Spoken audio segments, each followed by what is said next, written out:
नमस्कार। कभी सोचा है कि कोई ऐसा भी त्योहार हो सकता है जहां उगते हुए सूरज के साथ साथ डूबते हुए सूरज को भी पूजा जाता हो? आज हम बात करेंगे भारत के एक ऐसे ही बहुत अनोखे और प्राचीन त्योहार छठ पूजा की। चलिए इसके पीछे की कहानी और महत्व को समझते हैं। तो सबसे पहला और सबसे जरूरी सवाल, आखिर छठ पूजा मनाई क्यों जाती है? यही वो सवाल है जिसमें इस पूरे त्योहार का सार छिपा है। देखिए, इसका सबसे सीधा सा जवाब है प्रकृति का शुक्रिया अदा करना।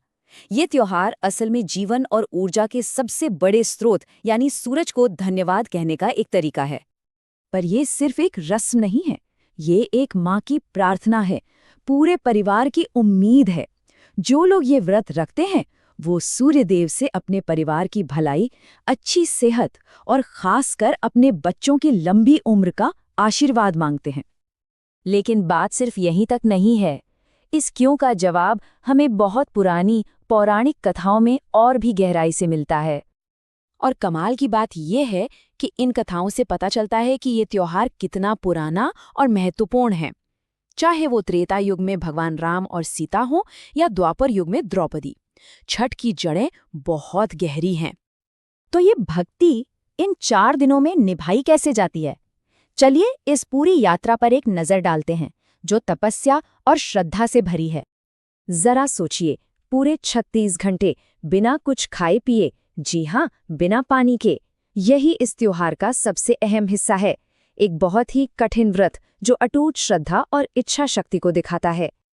ये पूरा त्योहार एक सफर की तरह है। पहले दिन नहाए खाए से शुरुआत होती है, मतलब नहा धोकर सात्विक भोजन करना।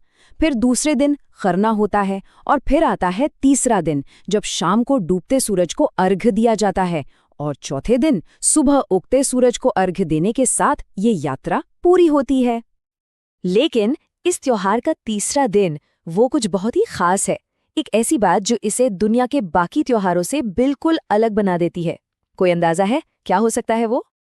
जी हाँ, पूरी दुनिया में ज्यादातर लोग उगते सूरज की पूजा करते हैं क्योंकि वो एक नई शुरुआत का प्रतीक है।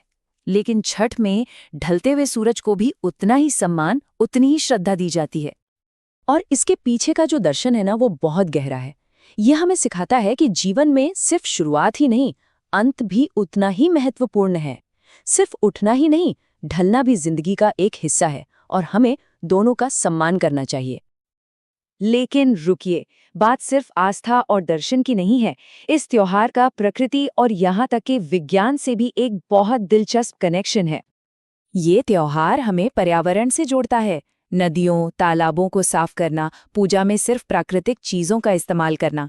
और सबसे खास बात, इसमें किसी पुजारी की जरूरत नहीं होती। भक्त सीधे प्रकृति से जुड़ता है। और अब तो विज्ञान भी इस बात को मानता है। सुबह और शाम के समय पानी में खड़े होकर सूरज की किरणों के संपर्क में आना, जिसे हम आज विटामिन डी का सबसे अच्छा सोर्स कहते हैं, वो हमारी इम्यूनिटी को बढ़ाने का एक सदियों पुराना और प्राकृतिक तरीका है। तो आखिर में छठ पूजा हमें जीवन का एक बहुत ही सरल लेकिन गहरा सबक देती है। हर उदय और हर अस्त का सम्मान करो।